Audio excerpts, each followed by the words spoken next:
I'm Joe Yates. I'm based at the London School of Hygiene and Tropical Medicine, but my role is also looking after the ANH Academy. And over the last 6 years or 7 conferences, I've had the privilege of being involved in the scientific committee and the abstract selection. So I'm hoping that some of the things I can share with you today might be useful in terms of preparing abstracts for conferences.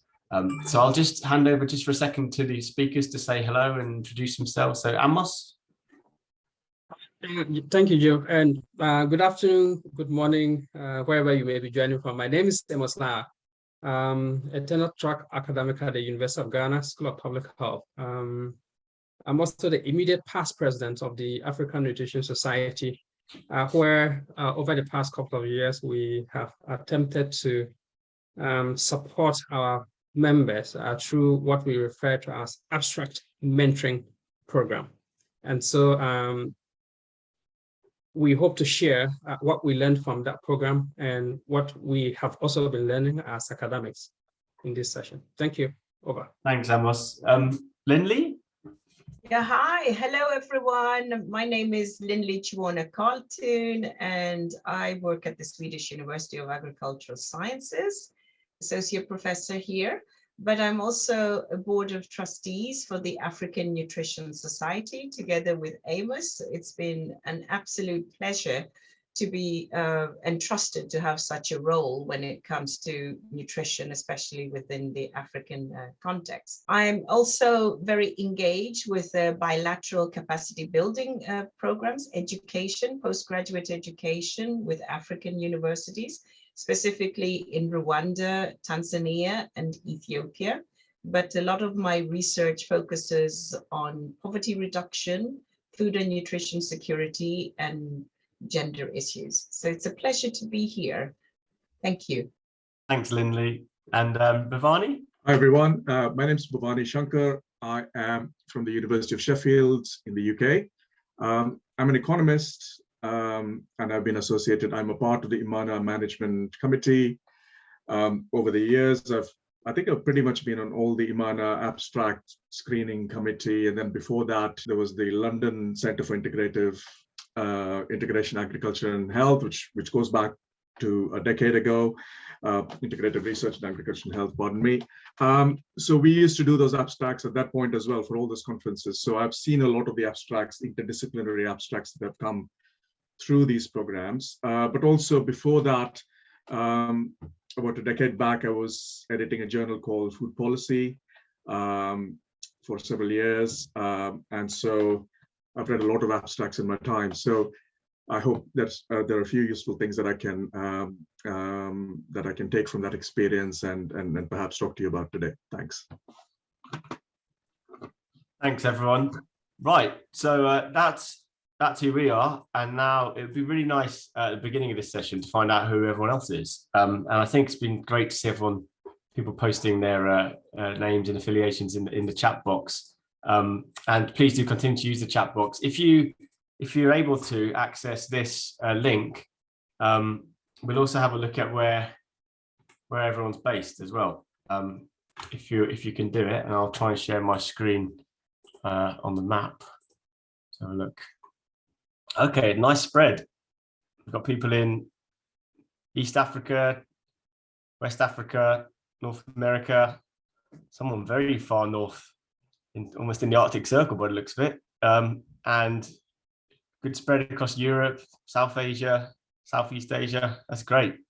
One other thing we wanted to check, we wanted to ask you at this stage was what attracted you to this learning lab? Is it, in the chat box, perhaps you could just say a couple of words about, is it the experience you've had with submitting an abstract that has been continually pushed back and asked to be re-edited, or is it that you were surprised that you submitted an abstract and it was selected straight away, or are you hoping just to sort of think about little tricks to help you? It'd be really nice. We won't go through them all now, but I think it'd be nice for us to see this, because as we go through, we can the session, we can begin to think about particular sections or elements to focus in on. So as we go, feel free to add bits and pieces on that. Okay, so today's session, so hopefully you've seen from the webpage when you signed up here, but there's 5 kind of aims we're hoping to achieve. And these are to demonstrate an understanding of the different types of abstracts that can be written of research findings. So there's, as I'm sure you're aware, there's many different formats to follow according to different journals or conferences. And even within those two big headings, there's still different types of abstracts as well. So we hope to shed a light on some of that. And we're also hoping that you might leave with an improved idea of what editors and scientific committees look for when reviewing abstracts. So that's why we've compiled this group of facilitators who've had experience in conference committees and journals. And anyone else who's got experience here as well in the audience, it'd be great to hear, if you're involved in any of these kind of selection committees, things you've seen that have worked and haven't worked. We hope that you'll be able to recognize key elements to include when composing these types of short summaries of your research, and then to be able to select and refine specific types of languages or suitable languages that will make your abstract clear, concise, and compelling. And finally, to be just generally equipped to ensure that an abstract meets the criteria. Just having a little quick look through the chat box at this stage, just to absorb as much as possible. Regine's got a comment about my big issue of abstracts is how to be as concise as possible while ensuring that key information is passed on. Yeah, that's a big one that we'll be discussing. Blogs, thanks Patrice. Yeah, that's fine. We'll probably cover quite a lot before the next hour. Yeah, thanks Greg. We're looking forward to hearing from everyone else's experiences as well. So right, let's crack on. I just wanted to say a few words before Amos takes over with some real diving into like the specifics about why we've decided to put this session on. And one of the things I mentioned at the start is our experiences with the Academy Week since 2016. I know I can tell you from direct experience that a lot of very good science, every year we get more abstracts than we can handle. Like we get far more abstracts than we have space for in the program, and moving the program online has only made that even harder because we have to accommodate different time zones. Therefore, it's squashed the program into a much shorter period. So we've had to be really, really selective. And we have this big international scientific committee that does that scores abstracts. And then we use all sorts of other different qualitative kind of approaches to try and make sure there's good representation. But even so, a lot of really good science every year gets turned away. And that's really difficult for us to see. But also sometimes the reasons why really good science gets turned away is because it just falls short on communication, which is even more, frustrating in a way, because we know that there's something really important potentially in there, but it just hasn't quite met the standard or been able to communicate to the reviewer. And so these are our experiences from the Academy, but I know that Amos and Lindley have a vast amount of experience also from the African Nutrition Society, ANH conferences, and they've done a lot of work in the past in nurturing nurturing abstract submissions. So there's some information to share on that. As Bhavani said, being in journal editing, you see lots of abstracts, and I think really you get a sense there of how they can be improved and how we can, increase inclusion in journals. And then also just all of our own personal experiences with having things rejected. And in preparing this learning lab, we've actually been learning ourselves, found lots of new resources. So we're really just compiling them together.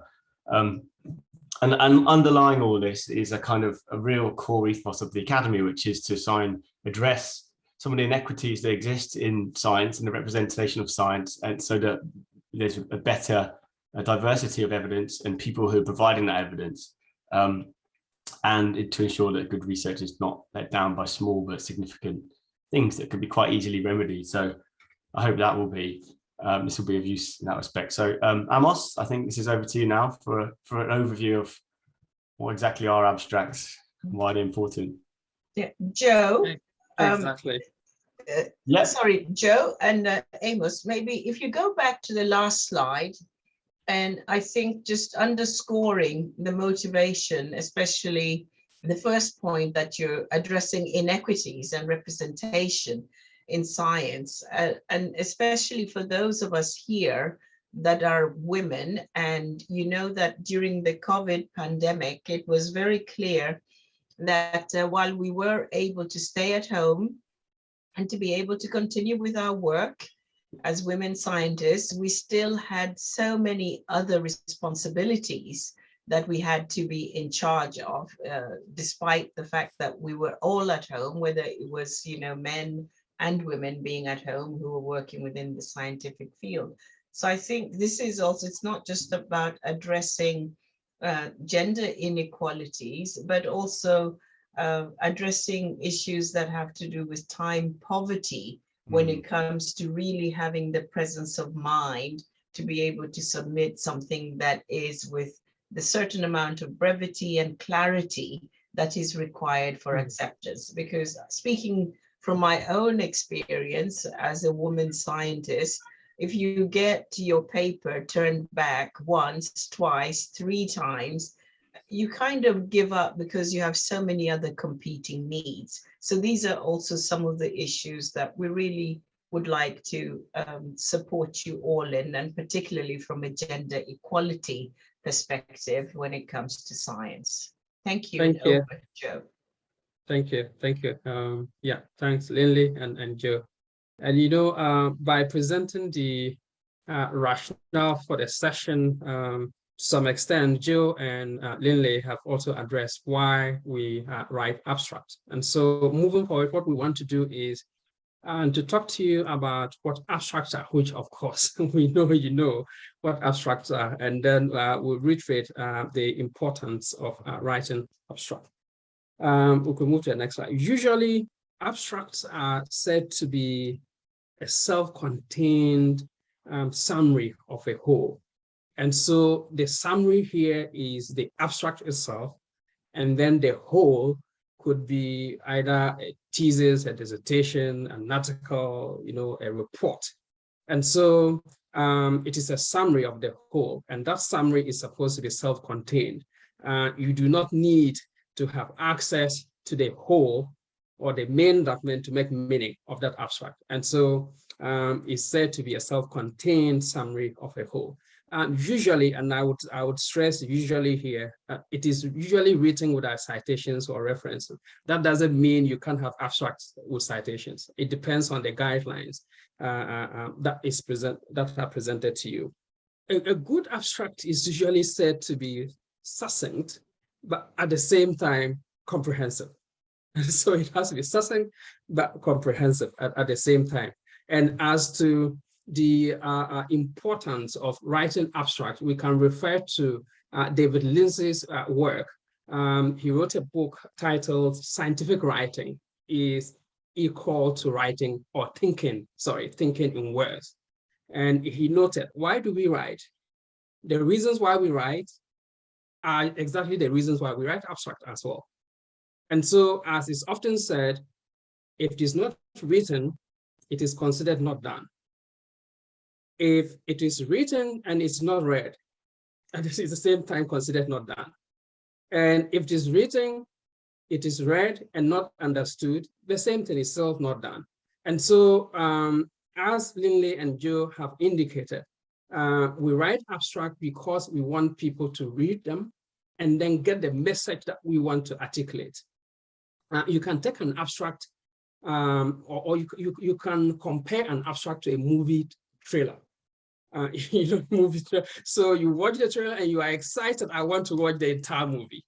And so an abstract could be, equated to a movie trailer. The only difference here is that, in movie trailers, they make it suspensive. You want to stay and watch the main movie till the end. And they also keep key things that they do not disclose. You have to get it when you read the main thing. But in abstract, we give away the ending or the message. And so that's the only difference between a movie trailer and then an abstract. And as to why we should, have abstract or write abstracts, some of them, Linley, Joe, and myself have just indicated. But the others include the fact that, especially in this era, sometimes referred to as infodemia, we are bombarded with so much resources, so much information that it's just impossible to consume all in their entirety. And that's why we have to learn to, articulate the main content of very lengthy documents in the forms of abstract that people can read and appreciate. So what we want to do at this stage is very short exercise. So when did you last read a whole paper? So we want us to be honest and as truthful as possible through this exercise. And it's fun, so feel free to tell us the truth. So we've got 2 weeks ago, last week, quite a spread. January today. Someone's read a paper today. That's productive. Okay. I feel bad now. 3 weeks ago. Yes, I guess the point here is that you know, the abstract is sometimes the only thing that we read. I mean, I like, you know, there's only with the, as Amos was saying, the amount of noise there is now, and just the sheer volume of research even. Sometimes it's not possible to read a whole paper, and sometimes you have to read an abstract and come back to it, or maybe an abstract will be the factor that you decide on whether this paper will be one of the few that you actually are able to read. And there's some interesting comments in the chat box. Hazel, the ones that get to cover treatment, unfortunately, only those that I'm reviewing as my referee, not for my own research or fun. Yeah. Yes. And as Joe is indicating, there are times even those of us who are invested in research or in this space, we don't have the time to read all the papers, I mean the entire paper. And so sometimes you read the title or you read the abstract. That's why abstracts truly have to be carefully crafted or written, because people may not have the time to read that entire paper. So if you keep the meat in the main paper and they read the abstract and are not motivated to read that main paper, then you miss out. That's my paper someone's written. That's good. Okay, interesting. Yeah, you know, it's 2019. It's a real range, isn't it? Which is interesting. So I'll stop sharing this and we'll get back to the main. And so, yeah, I think what we're trying to demonstrate here is that sometimes your abstract or even just your title, and we're going to come back to this later, title might be the only thing that's read by researchers, or even more importantly, you know, in terms of the impact of your research. What's the point in doing research if it doesn't create some change or contribute to, you know, a buildup of evidence that creates change? There may be other stakeholders or audiences like the media or practitioners or decision makers who only read your abstract and may use it on the strength of that. We did a quick look online at the average, how long it takes people to read things, and the average reader will get through about 130 words a minute. So if you've got a 200-word abstract, that's a minute and a half. And there was some evidence a couple of years ago, it's definitely up for debate, very much debated, about attention spans, but there was some work done by Microsoft that looked at human attention spans and said it was 8 seconds, especially on your phone, if you're scrolling, that you've got 8 seconds to catch someone's attention. So I think that according to this debate here, and you can see the link on this later, it's an ongoing debate and that the research is a bit questionable, but I think we'll all agree that our attention spans for long form reading are definitely suffering a little bit in this world of, you know, tweets and things like that. The last point to make on this slide is that, you know, in terms of going back to like journals and conference committees, you know, you've got to remember that sometimes conferences receive hundreds, sometimes even thousands of submissions. And so a lot of the time reviewers are doing the work for a small honoraria or for free, and the same as peer reviewers. So, you know, helping them to see the value of your work and to understand what exactly it contains is really important. And if anyone's been involved in any kind of systematic review or literature review, you'll also be familiar or empathize with the fact that you're sometimes racing through hundreds, screening, you know, inclusion, exclusion, and title and abstract become critical for that. And just to demonstrate that, we this morning recorded a quick browse on the database. And this will be I'm sure will be very familiar to many of the researchers here, but this is the kind of thing we do, isn't it? You're just bombing through a list. And if you can't see quite quickly in the title what you're looking for, unfortunately, so often you do just move on. And it's crazy to think that this is the attention that your cherished piece of research that may have taken years to do, this is how much attention it might get, you know, in this modern world we live in. So we've got another short activity. Basically, now we want people to start thinking, and in a minute we're going to start getting into some real sequences of steps you should take when you're preparing an abstract. But we want people to sort of start crowdsourcing what they see to be some of the problems that reviewers or committees or journal editors might see when abstracts come in. And we're hoping that we might be able to identify, you know, what people know already or what they don't know, and see whether we're all sort of thinking the same groupthink or not. Okay, and clear conclusion from the chat box.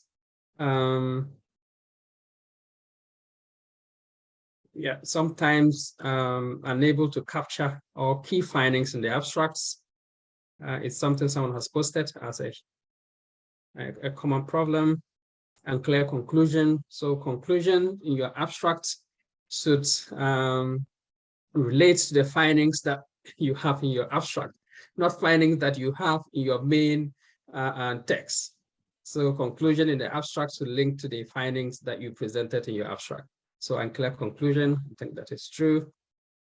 There's somebody says too much jargon, and I think you're right. This is Aisha. I think that's your name, right? Yeah, I think this too much jargon you've just written in the chat box as well. And yeah, it's very common that we say everything, but what was actually done and what we found. Exactly. And I think Joe, we might invite one or two to comment on what they posted if we have time. Yeah, there's time. Yeah, if anyone feels that they would like to sort of flesh out something that they see on the screen, whether it's theirs or not theirs, they could just put their hand up. Or okay. Whilst they are getting ready to do that, yeah. From Paula, that they so we've done reading the abstract, and then so what? The message is not there. You haven't really articulated the key message, or you've articulated it, but those who are reading it are not able to pick it up. Okay. Paula, would you like to expand on that, especially when you end with a question mark and say, so what? You probably have quite a bit of experience with that. Paula, is it possible to unmute Paula so she could expand a little bit on that? if she would like to, definitely. Oh yeah, while she gets ready to do that, yeah, so from Phyllis, there are times when you get the abstract and then the introduction is disproportionately longer than all the other sections. And so longer background information relative to method and results. Yeah, that is true. That's a problem. Oh, hi. Can you listen to me? Yes, we can hear you, Hey. Paula. Okay, so basically it's quite simple because sometimes you have an expectation when you see the title and you start it, and then at the end you get, okay, so what? You didn't get the message, and as you have such a kind of short period of or not short period, but very limited space to show, so that is my to sell yourself in a way, in the best way. At the end, you really have this kind of your 5 minutes of fame that you have to use the best way you can, and then not get the person like exactly at the end say, so, and so that's why I think it's the so what. No, I think that's really important, and it goes back to the points that both Amos and especially Joe had put up. So if the abstract length is 150 words, if it is 200 words, let's say, there's always the limitation. And sometimes the way we apportion those words, and somebody has pointed it out, is we use them all up in the introduction and forget to say, what is the message? So what you're saying, Paula, and what others are also pinpointing here, is that we need to also have a better understanding of how we apportion the word limit that we have to convey our message in. Thank you for sharing that. Over, Amos. Yeah, thank you. There's a question as to whether or not an abstract is supposed to contain recommendation. It could be yes or no, and we'll talk a little bit about being adherent to guidelines. You may be presenting an abstract to a conference, and then the guidelines would say include recommendations. You may be presenting an abstract to a journal, and then journal might ask you not to include recommendations. But the most important thing is that whatever you are including in your abstract, it should have the key messages that the main document is supposed to have.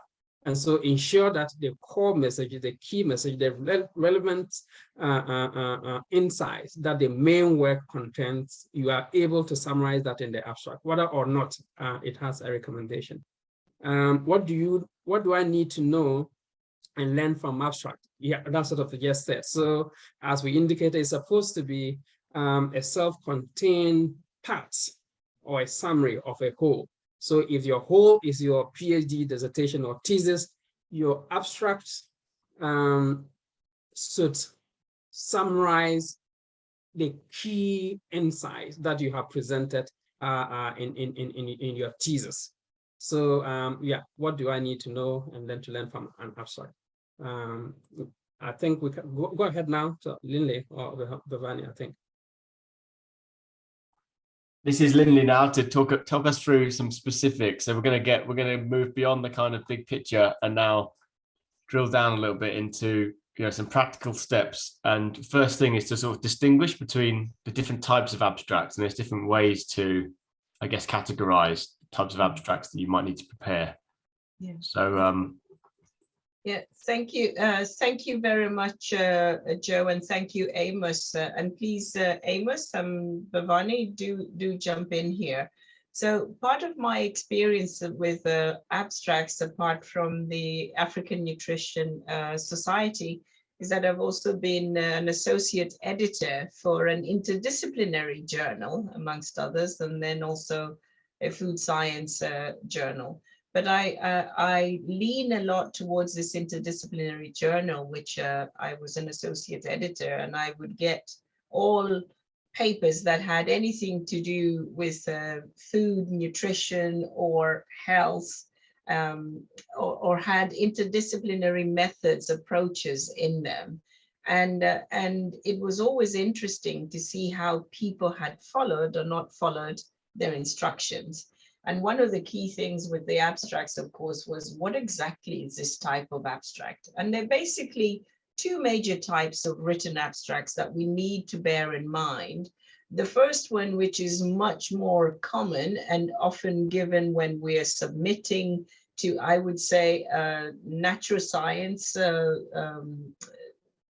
focused journals, but also to conferences such as the ANH Academy, is the structured type of abstract. And here it's very clear. It tells you this is what we need. We need a total of, let's say, 300 or 350 words, or a total not more than 400 words. And so you need to sort of think, okay, how many words will I apportion to my title? And the title is one of those very important components of the abstract. And I won't go more into detail about that because we're going to have a whole section on that. And then the next thing is, okay, I need to catch the reader. So the introduction needs to be catchy in some way. And I will refer to that when I walk through with you an example of a paper that I was working on with my PhD student, and how that transformed from a non-acceptable abstract paper to a published paper. And normally we should at least spend quite a considerable amount of time and effort on the methods or the approach that the paper or the results we're presenting are built upon. And then, of course, it's the findings and interpretation, and not least the conclusion. So the main message of the paper or the findings that you have.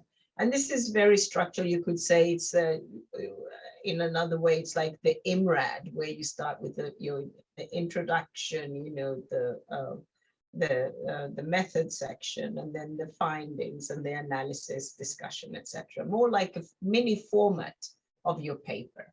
And then you go over to the next side here, and that is the unstructured, and often more common in journals. And here then it's when you decide which journal you're going to use, you need to then look at the instructions to the authors.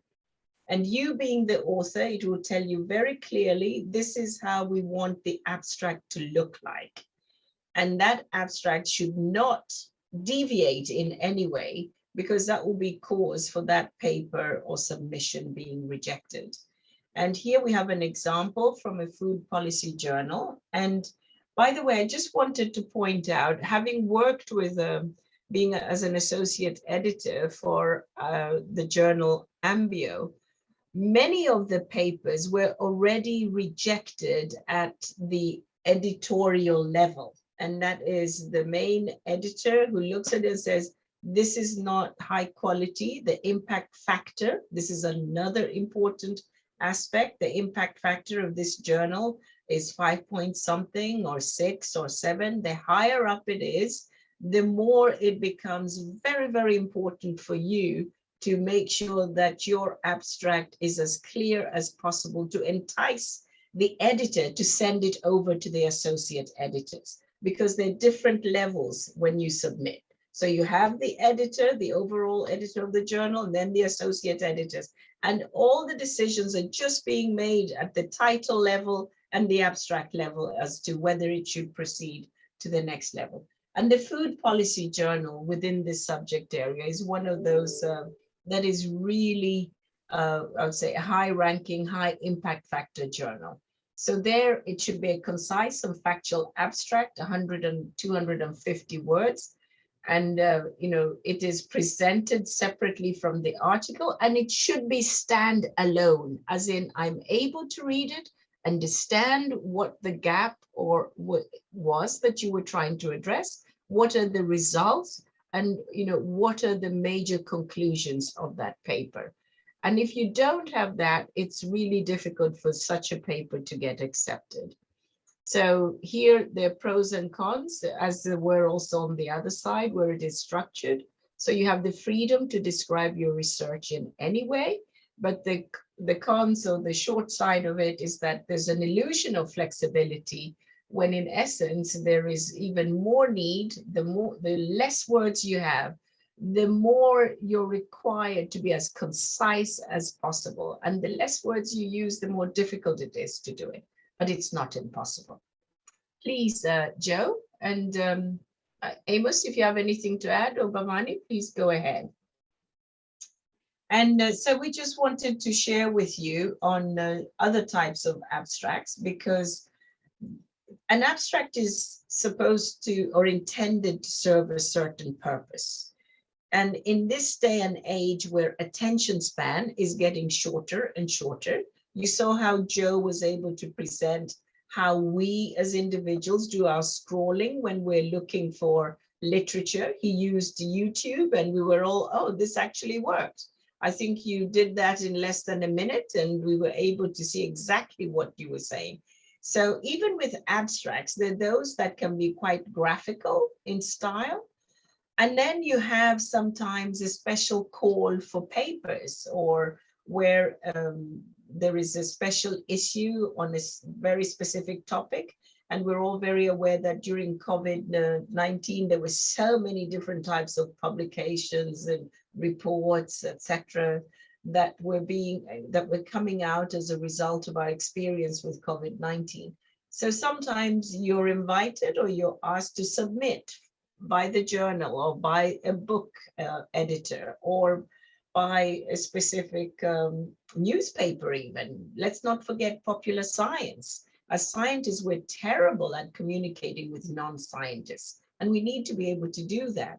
And sometimes then we need to do extended abstracts. So those are much longer, and they may allow you to have like a one-page, almost like a summary of what it is that you intend to write about or that you have written about.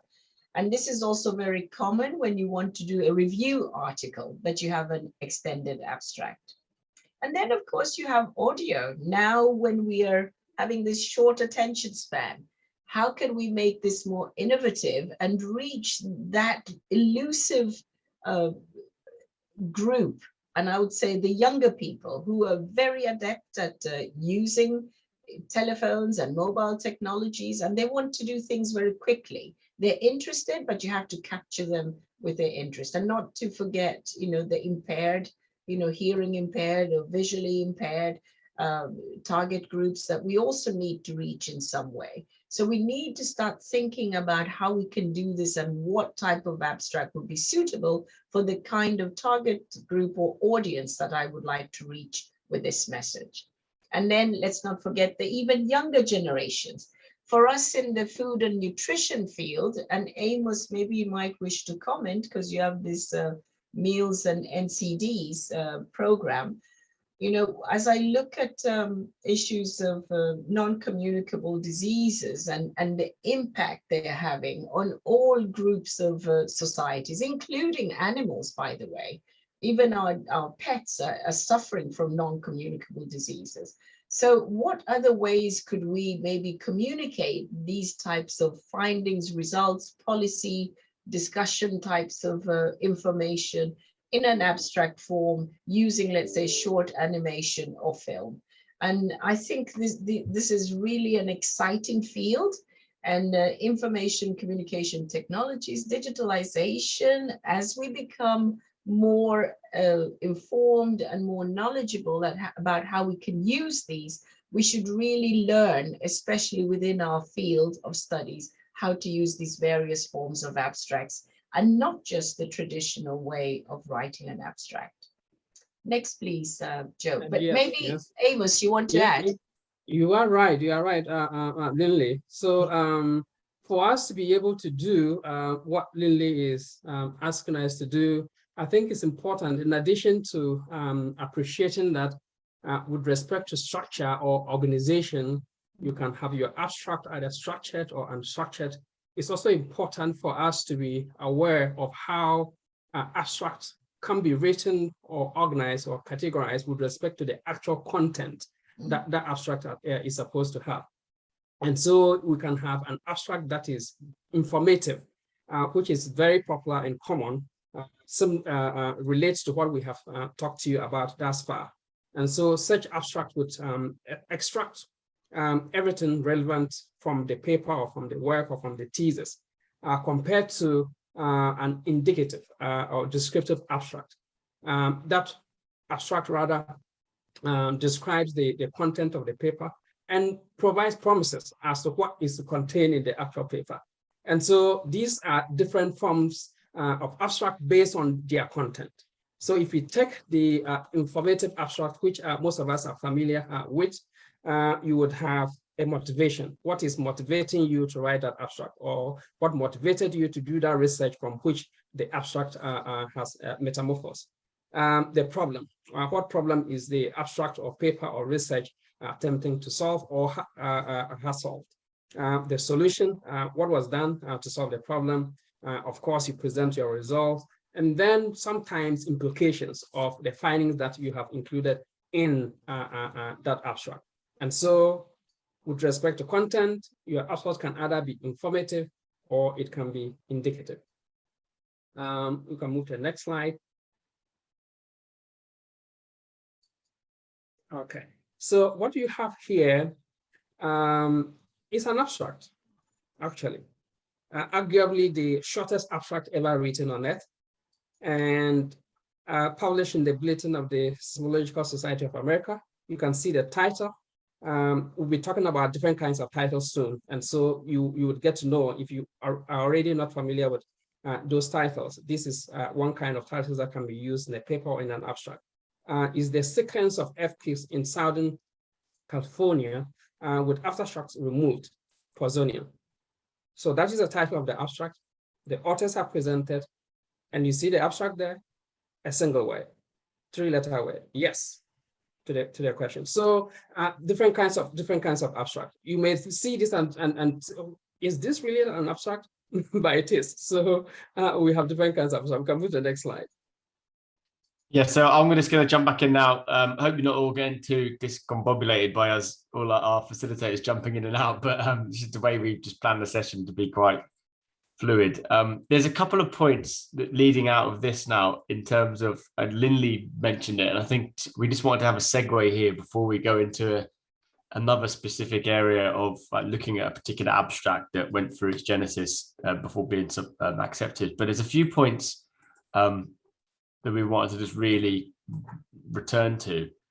And I can't really emphasize enough, having worked on the Academy Week scientific committees, that one of the biggest things that people don't always do, and I think we're all guilty of this, again, for the same reasons, because everyone's so busy, often doing multiple things at once. Sometimes you submit an abstract for a conference in your lunch break, don't you, in between another task. But the big thing is to read the guidance. Like the guidance usually is very comprehensive for conferences and journals. And so it's usually quite prescriptive. So starting with, is this abstract structured or unstructured? What's the length? Often abstracts come in that are too long or too short as well. Try and use the words you've got. And then how will it be evaluated? Is there criteria laid out in the guidance? Can you somehow align your work to make sure it meets each of these criteria? That's really important. And also do try and really follow the specific rules around particular items that must not or be included, like for instance, references. Often people use up valuable words in an abstract on references that are definitely asked to not be there. And so, yeah, just to sort of reiterate that this is a really important step. It's before you've even put your pen to paper on actually writing the abstract. It's looking at the guidance. And linked to this is, so now once you do kind of put your pen to paper, is having a kind of system in place where you can. I found this, as I said back at the beginning, preparing this learning lab has been really fruitful for us because it helps us to find resources ourselves that have kind of more systematically explain how you might want to approach an abstract. And I found this one particularly useful from ACS, and it's got 7 steps or 7 sort of important things you really want to consider to do when you're preparing an abstract. The first one, it sounds really obvious, but we need to, as researchers, explain what the problem is that we're trying to understand or study or remedy. Often that is missed out, and so the context of research is lost. And that really goes back to the point that was made in the chat box about the so what. If you're talking about a study but there's no context for it or there's no specific problem laid out, then it's hard to see the significance of this work. The second thing is, going back to what Linley said, is thinking a bit like a journalist in a way, is to think about, have you got like a bottom, have you got like a sort of a main point that you want to ram home? Have you got an emphasis that you want the reviewer to take home with them or to sort of remember your abstract by? This can be potentially in the title, or certainly having read the 200 words, if it is a 200-word abstract, you want someone to leave with a main point. The third thing is also about audience and communicating. Again, Linley was saying about, we need to get better as scientists at communicating with audiences outside our own little silos and niches. And this is absolutely what the ANH Academy is about, trying to break down those barriers between disciplines, but not even just disciplines, it's between scientists and non-scientists. And I don't know how many people have been sort of submitting papers in the last year, but it's become, I think because of COVID and demands on people's times and lack of compensation, but it's becoming quite hard to find peer reviewers, as I understand it, or at least anecdotally. And so often your paper or your abstract might be being reviewed by someone who's not necessarily a squarely on, an expert in that area. So we need to be able to convey what's inside that research to someone who's not necessarily familiar with it. The next thing that I thought was really useful is say what you found, not just what you did. Again, this links back to the problem and communicating that not just the methods. This is not just a sort of shortened version of your methods. This is meant to encapsulate, as Amos said at the beginning, the whole of your research. So don't forget to explain what you actually found in your research, because that's what gives it significance, really. And then, of course, you need to make sure that significance is articulated clearly in your abstract. This part sounds really obvious, but this again is something that we see often at the Academy, is that there's sort of really basic writing errors.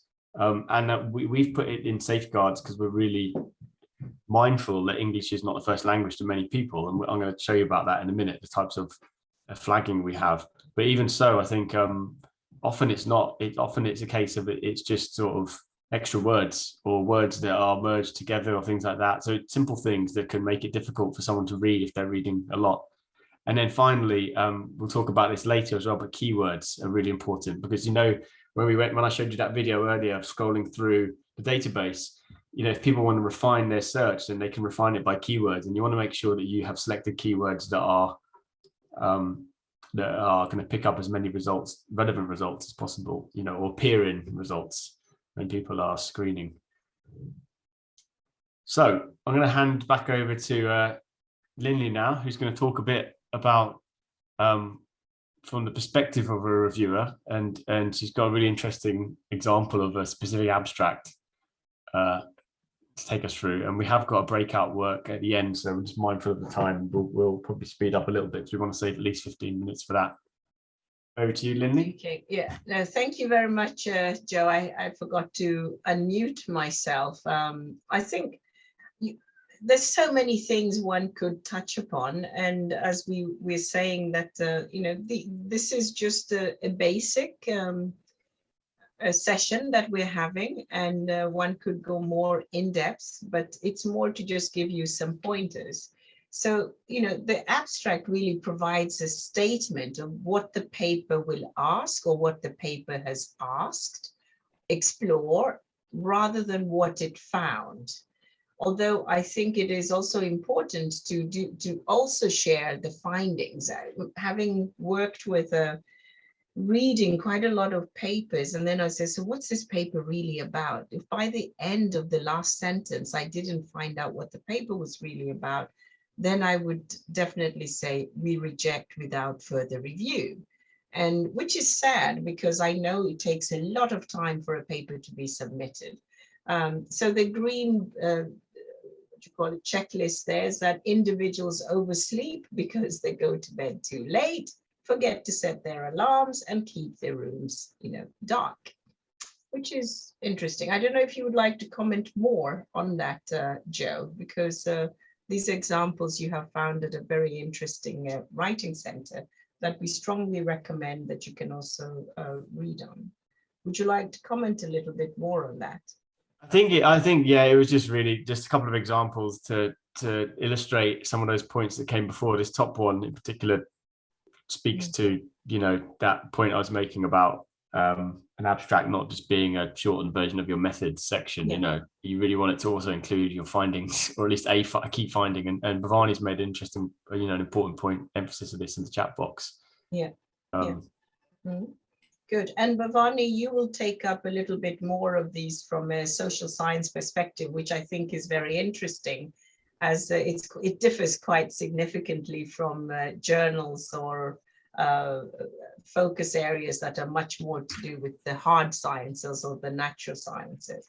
And the next point, which has to do about, you know, providing, you know, general categories rather than specific details. And the key word here, and something that Joe just referred to, is the specific details in the findings. So you don't have to put all these significant levels, which I think we're totally schooled to imperfection in them, but at least, you know, one can have a conclusive finding that while there wasn't any relationship, but what we see is maybe a tendency, but that you give some kind of indication. And here the example is the study concludes that the most important variables in choosing a movie theater are comfortable seats and high quality popcorn.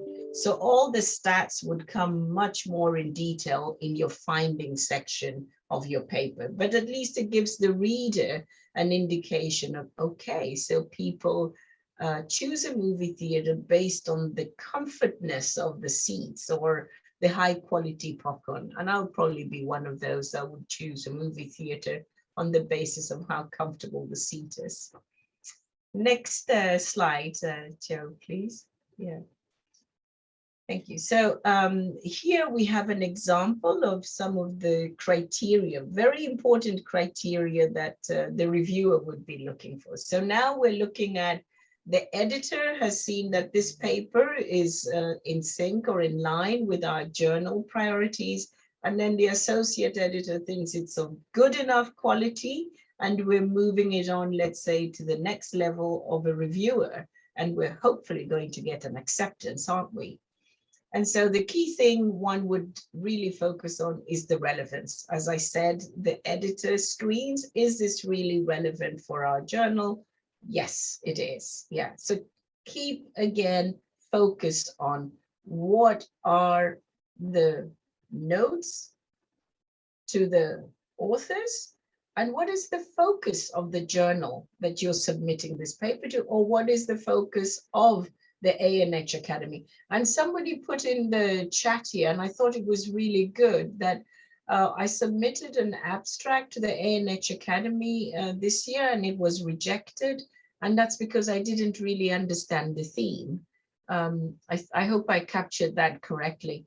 And it is true, while sometimes the overall theme of the conference might be within your subject area, but sometimes there is a sub-theme where the focus of the conference is, and you just wonder, how would my research or my work fit into this particular theme? And it's happened to me quite a lot, and so you're not alone. And this is, sometimes I think it's also very good as an associate editor. We would always recommend, and we had it as part of the guidelines, that if you're in doubt, you can write to the editor and ask, just by sending an abstract, if your abstract and title would be suitable for the journal. And then you would get already at that stage, yes, this is something that we're interested in, and we recommend that you submit, but it doesn't mean that it will be accepted. And I think it also helps you then to not waste so much energy writing a paper that doesn't agree with the journal. So if I give you an example here, now I'm trying to see, Joe, you went directly to, yes, okay, thank you. No, go back, yeah, yes, fantastic. So if I can just give you an example. So as I said in my introduction, I work a lot with bilateral capacity building programs. I have students who are coming from different universities. We're building capacities of the staff within those institutions. And here's one, I've asked for permission, by the way. I'm using this example with the author's permission. And this student is Mohammed Sempunda, who was registered at our university. And this was his first paper, and he wanted to really work with an international journal to submit it such that it could get accepted. And it took some time to get it to a level of acceptance. So here we were, and I said, okay, when you've written the paper, the last thing you do is the abstract, because then you know exactly what it is that you have done. And hopefully you will be able to have an abstract that informs the reader who has not been a part of these studies to understand what it is that you have done. And the first time he wrote the abstract, this is what it looked like. And it was going to be submitted to the International Journal of Gender and Entrepreneurship. And the first thing that we got as one of the reviewers' comments was that, what exactly is the hook of this paper? And I've given you examples here because there were two main comments that he got: the topic choice, and also setting the hook. And this paper has been quoted so many times, and I strongly recommend to you all that you have it, because it's, whether you're in the natural sciences or the social sciences, it gives you a very good suggestions and advice on how you set the hook in the abstract, but also in the introduction of your paper. And the one challenge that we had with our PhD student from Tanzania was the language. We now had the instructions to the journal, and we needed to restructure that first page, which you've just seen, the first attempt that he made, onto how the journal actually wanted the setup of the abstract. you see the huge difference from how he wrote it the first time to how we now have to structure it according to the journal itself. And the one thing that we had, which was really recommended to us, was that this paper, the whole paper, needs major language editorial looking into. Why? Because my young PhD scholar, English is not his first language. And then the context of Tanzania when it comes to the university, but also the historical geopolitical context, was that Swahili is the main language that was used as part of Nyerere's Ujamaa concept. And it means that English for some of the students or some of our colleagues is not really a language that they're very comfortable with. And so you can see the red lines, the red words, and restructuring and thinking that this might be a bit better if you can think around this, and you see where I'm inserting. And we continue to work, and it took us quite a while. We submitted the paper with revisions 3 times, but finally it was accepted. And this is what the actual abstract of the printed and the available paper looks like. And you can see that it has much more brevity than even the last one that I was showing you. So if you look at the last part of it, originality and value, this is now when we have had editorial support. And also, I have to say, this is also as a result of having 3 reviewers who really looked at the quality and the content of the paper, is that it only has 2 sentences. And whereas we had, I think, 3 or 4 sentences. So you can see how the journal itself was very helpful, but also very pedagogic in how you could do this and improve this. And what I liked about this journal is not only did you get the comments, but you also got references which were recommended to you to improve the writing by the student, but also even for me as a supervisor, how we could work together more effectively. So sometimes I know that we want to save money, and sometimes we don't have the money, but you should always budget in your research proposals or in your scientific work, in any works that you're doing, that you do have a budget for having editorial language support. And it makes a huge difference, and it improves the quality of your work and the acceptance rate. Thanks, Linley. That's really, really nice to see a practical example of thanks to your colleague for sharing that with us all. So Bhavani, over to Bhavani to take us through some tips on language and best practice. And then we're going to go into a breakout session. We are running just about on time, but I'm just going to say that if anyone, we can run over a little bit, we'll try and finish the actual activities before 1:30. And then if anyone wants to stay for any Q&A after, we're happy to stick around for a little bit. So over to you, Bhavani. Thanks, Joe. Hi, everyone again. So far, Lindley and Amos and Joe have talked about what an abstract is, what the structure might look like, and what some good do's and don'ts in terms of how to structure the abstract, and the key elements to include in it and what not to put into it, and so on. We're going to talk a little bit now about language very specifically, what kind of language is advisable and what is perhaps not advisable in some cases. And we will start with some generalities, and then we'll go in and focus in on titles specifically, and how to formulate a title that will actually work in the journal that you're targeting. So starting with some writing tips and best practice.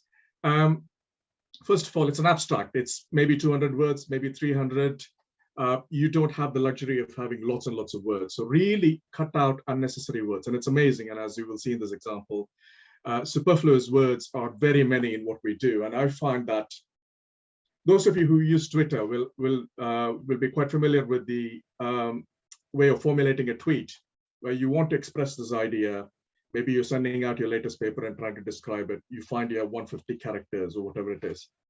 It looks literally impossible, but you could do things like have multiple subtweets and 3 or 4 parts to it and so on. But if you want to communicate things in one tweet, you have the job of getting to those 150 characters. And usually you find that you can do it by just being creative with cutting down your words and cutting out unnecessary words and replacing them that will convey the same message, but without using up extra words is one way to do it. The second thing is follow the structure of your paper, but condense. So basically, rather than trying to reinvent a way of expressing the thoughts in that paper, you would have had a background, an introduction, you would have had something about methods, you would have had something about results, you would have had something about implications, discussion, and so on, picking out the absolute centrally important bits from each of those segments, and then stitching that together as an abstract is perhaps the most effective way. That enables you to ensure that you've covered all the bases, that you're not leaving out methods, you're not leaving out the results or whatever else. So construct it around the structure of the paper. Use simple, clear, and accessible language. And God knows it's taken me years, if not decades, to get to this point where I'm actually realizing the value of this. It's very often you see flowery or rhetorical flourishes, flowery language, sometimes very enchanting to read, very nice to read, but can you get to the point quite quickly? Can you formulate short sentences? And if English is not the first language, that is the most effective way to do it. Short sentences. Don't try to have too many compound sentences, which sort of and meanings can get lost in that jumble. So simple, clear, accessible languages with short sentences, with as little jargon as possible. Now, obviously, you're writing for a scientific audience, so you'll need to have some jargon because people expect you to connect with them with a certain group of people. But then you also want, especially in interdisciplinary research, you want to connect with a much wider audience, and you have to give them a chance. You've lost them within the first couple of sentences, you've got a bunch of jargon in there. So weed out as much jargon, or at least try to explain it if you can, very succinctly. Tense is absolutely critical. Lots of times papers, abstracts go through different tenses. You start with the present tense, and then you go from active to passive, passive to active. We did this, and then you go on to the next sentence, this was done. And then that just sort of upsets the rhythm of the paper. And I think just having a tense and then sticking with it. And this is, again, disciplinarily, this is quite different. In economics, for example, we might say, I did this, which is perfectly acceptable in economics. I estimated this thing. Whereas in public health, you would be expected to take a much less direct approach. You might say this set of experiments was run. So that might be the way of approaching it. So disciplinary expectations, please research them and follow them. Select your keywords carefully. You've got a limited number of keywords. When you search them, you should be able to find the article by hitting those keywords. It should not be too broad. It should not be too specific. You want it to hit that sweet spot that will enable your paper to get the widest audience possible. Explain what you found, not just what you did. So you do need to have a discussion of methods. Obviously, some people love to know more about the methods. And if your paper is about methods, obviously that'll have to be what you focus on. But inevitably, 90% of your audience is interested in knowing what you found and what the implications are. And the rest of it is a journey there. And you describe the journey very briefly and move on to what it actually implies and what you actually found. My word limit, this is a huge problem in writing abstracts. You get 200 words. How do you write? How do you take a big paper you've been working on for months. How do you boil it down to 200 words? The way I found it works for me is that I start with, say, 500 words, something that is not too, not the impossible, trying to formulate in one go 200 words. I start with something a bit more expansive, but keeping in mind that I'll have to get to those 200 words eventually. But I write those 500 words, and then bit by bit, I weed out sentences, those unnecessary rhetorical flourishes, substituting words, and then you just shrink it down until you get there. It's often hard work, but I think that's quite an effective way of doing it. Finally, reading out your work to yourself, first of all, and then to people who are around you, may not be researchers who, can you get this? Do you know what I'm getting at? Maybe not the details, but can you comprehend this? Is always a good idea, because we really need to learn to communicate to bigger audiences than ourselves and our immediate peer groups. So let's move on from writing tips and best practice. Here's a little chart. Joe, maybe you want to talk about this chart here? Yeah, I mean, this was just a not to spend too much time on it, and actually we'll probably the next slide as well. We could think about whether we want to do that or not. But this one was just something we found again from a really interesting LSE blog, which is linked here. You can look at it after the session. It was just a kind of there's lots of different guidance documents out there about writing abstracts, and we found this one quite interesting because it was trying to help you think through how do you apportion the different parts of an unstructured abstract. Going back to the slide on structured versus unstructured, in some ways unstructured can seem like a blessing. So like, oh, I've got this to play with, but then in losing that prescriptive nature, you sometimes end up unwittingly spending far too much time on one aspect of your study. So this is quite a good, I guess they developed this as a rule of thumb. You can have a look at it after and decide whether you feel it's a good resource or not, but we thought we'd just share it with you here. And then, yeah, this was something we were going to do. Bhavani, it's up to you whether we do this, if we've got time, or whether you want to go on to the title thing. Yeah, I could just talk a little bit about disciplinary differences, and rather than do the group activity, because we will have after this a fairly large breakout activity, don't we, when this finishes. So let's do that in order to save some time, if that's okay. So what we were going to do here was actually invite people to, in the chat box, enter some of the expectations about disciplines. In your discipline, what does a title, what does it look like? What are the differences when you're preparing an abstract? And we know that differs between public health and economics and social sciences and agriculture. For example, in economics or other social sciences, indeed, for the most part, it would be an unstructured abstract. So if you presented something with individual subheadings like introduction, methods, and so on, that's not a no-no. Obviously, that is a useful thing, but it's just unusual, and sometimes, unfortunately, irritates people when you're not meeting their expectations, and you don't want to irritate a reviewer. Although you're doing something that's perfectly legitimate, that's perhaps a very reasonable way to present something. And likewise, if you present an unstructured abstract in a public health journal, that's always going to be problematic because it's not the expected thing. So doing some research and following expectations is fairly important. So there are lots of differences. And again, with agriculture and so on, things are a bit different. In terms of titles, again, in public health, you might be able to give a title that is actually explaining your results. So you might say a randomized control trial of blah, blah, blah found that blah, blah, blah increases something in blah, blah, blah, right? That would be very unusual in a social science journal, where you might just have something that basically says an investigation of estimating the impacts of a new program on food fortification on whatever else. That's it. It would just describe the flavor of what the paper is about, not give results. And when you do the switch, when you go from one to the other, and you're moving disciplines, that is a challenging aspect. In interdisciplinary research, it's even more complex because you're talking to a broad audience. So always be risk averse in an interdisciplinary audience, I would say. Try to be you might sometimes have to be a bit boring, but in order to not annoy anyone, I think it's best to be risk averse and have something that is not too extreme in many ways. And we'll talk a little bit about that in the context of titles. So let's talk a bit about titles. Titles, goes without saying, absolutely important. Just like an abstract is what people are much more likely to read than a full paper, a title is even more likely to be read.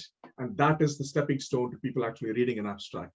So if there isn't a title that looks interesting enough, people move on. And Joe showed that video where people are often just going to skim through titles and look at, and then they might decide to read an abstract or not. So this is often what editors and reviewers see. It may be the only thing that other audiences see, like media or researchers. Certainly, they're not going to be, media is not going to be reading the whole paper. They will just want to look at the abstract. So if you want to get it out there, it has to, the title and the abstract have to be spot on, and the title especially, because that's the hook that gets people even into the abstract. Title should summarize the article content as much as possible, simple, precise, catchy, not too long. Again, just like abstract sentences, sentences in the abstract having very long titles, which are very compound, with 2 or 3 commas in between separating different sections. Not a great idea. Just something that is reasonably simple, a limited number of words, captures what you're trying to say. If it's possible, make it catchy, but there is a caveat to that. I'll come to that in a minute. This, of course, has all kinds of benefits. It's going to improve the indexing of your paper. And really, it should trigger the curiosity of the reader. It should make you want to read that paper. And so perhaps not be too dull at the same time as being a bit risk averse. And this can be done using different grammatical devices. So you might have title, and again, there are different kinds of titles. There are descriptive titles, as I mentioned, investigating this, and that is very common in social sciences. And I think that's a reasonably risk-averse approach to take, although sometimes you might get a suggestion or a nudge to change it to one of the other types. A declarative title, which actually presents, for example, results in a paper, is very common in some disciplines, and I actually think it's a good idea. It's sort of tells me the bottom line. But it's not standard in many other disciplines. So do your research about what is standard in a particular type of journal or the journal that you're targeting. Interrogative, I like interrogative ones, which pose a question, which could be the research question. Some people don't like it. I've met 2 or 3 people who said, no, I hate questions in titles. Just be ready for that. I don't find them. I think they're quite good because I think, as I said, the research question is another, apart from results, putting your results in the title, putting a research question or some formulation of it in the title is no bad thing.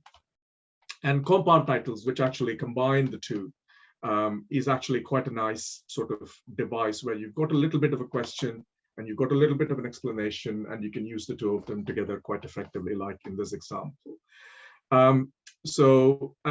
Keep in mind the disciplinary norm. So that's absolutely important. So that's separate at the end. Do your research on what is typical in the paper and go from there. And don't use, try not to use types which might not be a great fit with that journal that you're targeting. Yeah, so here are some examples. So I mentioned titles that are catchy. Now people often come up with funny titles, and you see some of them here. TB or not TB, that's something that came out in the BMJ that was about the disease and whether, forecasting whether or diagnosing the disease. The paper was about that, so it was TB or not to be. So and there's this one called Elephants, which is in the American Economic Review. It's actually nothing about elephants at all, really, this paper. It's my famous economist, Michael Kramer. So it's very catchy. And there is a study which shows that funny titles are correlated with citations. And it's somewhere out there. You'll find it if you search it. It's somewhere in Twitter. But I would say if your early career, and if it's a risky thing to do, to have so if you have a paper called Elephants and you're early career researcher and you're sending it out to a journal, that's slightly risking it. Now, this is Michael Kramer, who's extremely well established and so can afford to take a few risks. So I would be on the risk-averse side in this case. If you can make it nice, I mean, you say you want a data revolution, that's a good example. That's really cool, but it's not trying to be too funny or it's not trying to be too unique. It's still within the realm of normalcy, if you will. So that's it for this bit. We're going to move on now to a breakout activity. Thanks, Bhavani. Yeah, so we are. It's funny, when we planned this session, it was originally meant to be 2 hours, but we thought, well, it's not. We don't want to bore everyone with 2 hours worth of content. But lo and behold, we are almost at our hour and a half limit. So we'll understand if people need to drop off. But if you want to stay on, then we have got a breakout activity, which is meant to be a bit of fun, actually. But it's also, it will hopefully help everyone to sort of chisel some of the things, some of the skills that we're thinking about. And it's to develop a title for an abstract. We've been donated an abstract very kindly by someone, and they have said that we can use it in breakout groups to try and develop a title. And this is the abstract, and we're gonna share it among groups, and we're gonna split into. I think Zach's got us splitting into sort of groups of, I think 8 or 9. Or so, and we're going to have, I don't know, maybe we'll just use five minutes or something. So to read the abstract, maybe 7 minutes or something, and in groups, see if we can come up with, it can be any type of title. So you can think about these, we'll paste these into the chat box as well, but it can be, try and think about these different types of titles, or whether you want to compound them together. It can be a bit of fun, something that's catchy, or if you want to play it safe, as Bhavani was saying, something more that is more, summarizes the work in a more conventional way. That's fine. So Zach, are you able to break us up into groups? Welcome back, everyone. Thanks for doing that. It's a bit of a short exercise, sorry. And yeah, the abstract in question was might have been out of some, not necessarily in your field of inquiry. But yeah, what we thought we'd do is just put some of the abstracts up on the screen so we can see them together. So do you want to, if anyone's got a title they want to paste into the chat box, feel free. And really this exercise is just, as much as anything, showing how hopefully, potentially, how any given study can be described in many different ways. It's quite subjective, really, isn't it?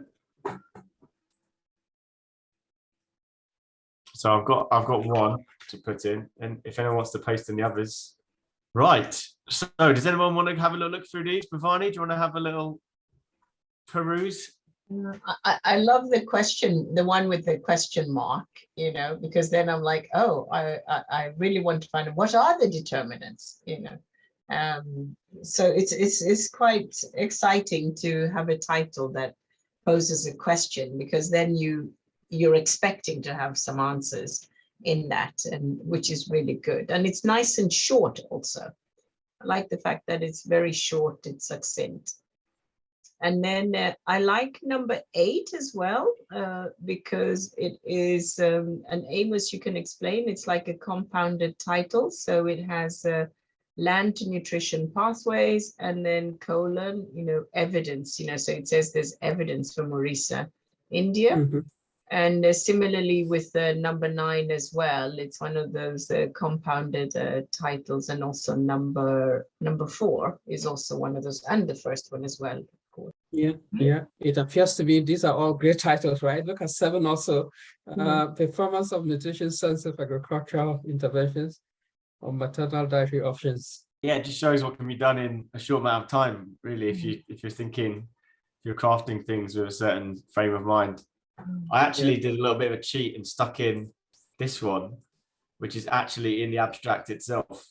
It's a sentence that's right towards the bottom, which is quite interesting, because when you get towards the bottom of an abstract, a good abstract, when you start describing the significance of it and your findings, and going back to Bhavani's Twitter point on Twitter, actually you can sometimes summarize the significance of a study. Yeah. In such a really short amount of time, so short number of words. Anyway, I think the only thing I wanted to add to 2, I don't know, can we comment on?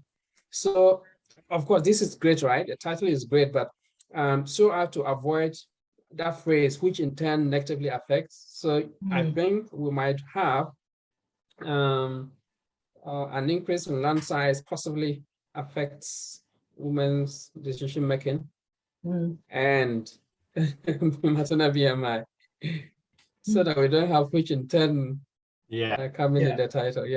The wordiness comes in again, which Bhavani was referring to. Avoid being wordy and just be very succinct and to the point. And even so, is there negatively affect? Can it go and we still have the same meaning? There's also something to note on here, isn't there, with negative, like using statement words like this, which can sometimes have an implication for like statistics or positivity, things like that. And Emma has made a good comment also about using acronyms in abstract titles. And I would say that's a good point. In the title, you probably wouldn't want to necessarily use an acronym that's not being explained, unless it's.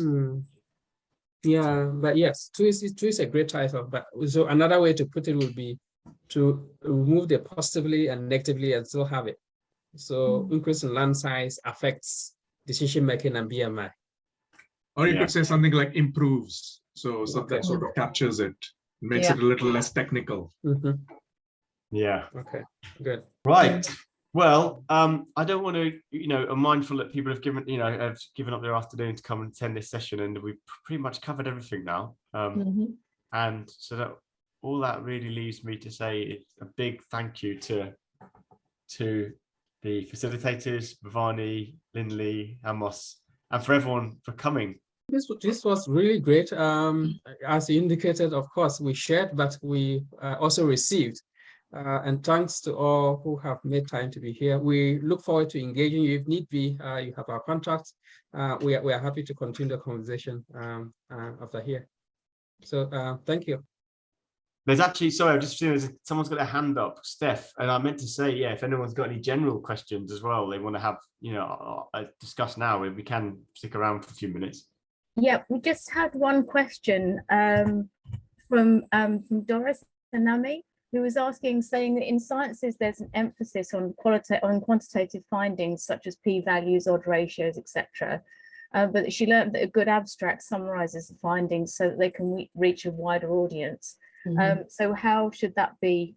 Yeah, can you throw some more light on that, please? Yeah, thanks for that. We must have missed that. I still can't. Is it further up? Bhavani, perhaps you might be. Yeah, I would. Yes, it depends on the expectation of the journal. So if you're obviously in a discipline in a journal where the p-values are expected, I would include them, and I would keep them minimal in the sense that I would put them in brackets and not sort of drown the abstract in a range of p-values or confidence intervals, which but have them, but don't take up too much space with them, and then focus on the main message going on from there. So sometimes you have to meet multiple targets in terms of you have to please certain kind of reviewer and a certain kind of editor, but as well as a broader audience. So I think always doing what is disciplinarily expected, but always remembering that imparting the main message is your key responsibility, and trying to juggle the two, I guess, is the main thing. And maybe just to add on to that also, Steph, is that one good thing which I think is good as a rule of thumb is depending on when you've selected the journal, or for example, if it's the ANH Academy or the African Nutrition Society conference that you're aiming for, you can also revisit some of the publications within that journal and see how they have done it. It's always very good. You don't need to reinvent the wheel. So look at what's been done and then you adapt accordingly. It's really good to do that. And always write to the editor as well. Is this the right way? That's why we have the editors, and the associate editors are always questioned and asked. One of the things which I've also tried to do, and speaking to Joe's comment about inclusiveness and diversity, is there are many good editors and associate editors who sometimes will see a paper where they think this is novel, but it's so poorly written. So we actually spend some time mentoring and guiding the authors to improve their paper and the communication of their findings, all the way to getting it published. So it's not always about rejection. It's also about mentoring and seeing to it that good novel findings are published. Yeah, and just to say, that's definitely like at the academy. We're if you're preparing an abstract for the conference, then please do write to us. We're very happy to. We'd rather have a conversation with you in advance and have some back and forth about your abstract than run the risk of some really good research not being just falling short, for some of the reasons that we've looked at today. So definitely get in touch, Right. Well, then I will say thanks again to everyone and wish you all the best, and really hope you can join us next week for the research conference. And there'll be lots of opportunities like this to interact and see each other in little groups. So we'll see you around in the virtual space.